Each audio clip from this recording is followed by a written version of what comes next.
Assalamualaikum warahmatullahi wabarakatuh. Catatan Abah Warkop di perhelatan Pilkada Bilu Khusus Gubernur dan Bilu Khusus Gubernur Gorontalo.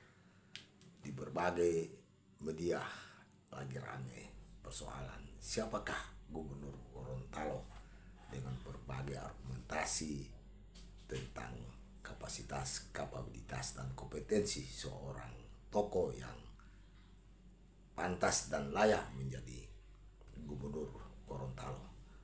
Sebenarnya untuk menjadi gubernur Gorontalo atau gubernur apa saja di provinsi mana saja itu mudah untuk melaksanakan tugas dan tanggung jawabnya sebagai gubernur. Kenapa? Karena beliau adalah seorang top leader di sebuah pemerintahan. Sedangkan di dalam sistem pemerintahan itu sudah ada apa yang disebut OPD, organisasi perangkat daerah, yang terdiri dari beberapa SKPD. Mereka adalah para pakar di bidangnya, kepala-kepala dinas, kepala badan, dari sekretaris daerah. Itulah orang-orang ahli yang dengan kompetensi, pengetahuan, kapasitas intelektual, dan pengalaman sangat mumpuni mengelola pemerintahan. Apalagi juga sudah ada sistem yang menata kelola tentang pemerintahan seperti SIPD. Jadi siapa saja bisa menjadi gubernur karena dia tinggal mengatur.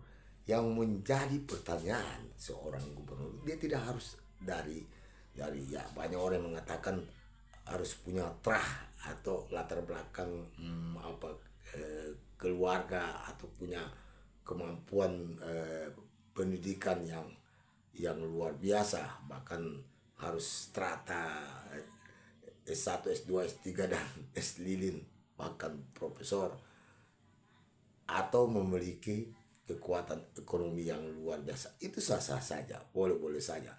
Tapi itu bukan berarti menutup untuk mereka yang tidak memiliki kompetensi seperti itu, kapasitas seperti itu.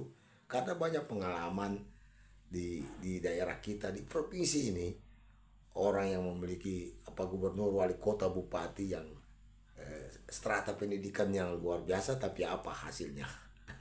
Demikian juga berasal dari katakanlah trah atau dari keluarga yang luar biasa, tapi apa hasilnya? Namun ada juga contoh-contoh orang yang pendidikan ya katakanlah S1, tidak berasal dari keluarga yang hebat, bahkan tidak memiliki partai politik, tapi menjadi orang besar di Indonesia. Contohnya siapa? Si Pak Jokowi. Bukan siapa-siapa, tapi menjadi orang besar di Indonesia, dari wali kota menjadi gubernur, dan bahkan menjadi presiden kita 2 periode. Jadi untuk menjadi gubernur, menjadi kepala daerah, wali kota, bupati, itu adalah merupakan daulat dari rakyat. Siapa yang rakyat sukai. Dan yang paling penting, seorang pimpinan, seorang kepala daerah itu harus memiliki komitmen yang kuat. Ini yang penting, harus ada komitmen yang kuat dan berkarakter. Berkarakter, sekali lagi, seorang kepala daerah itu harus berkarakter. Apalagi gubernur.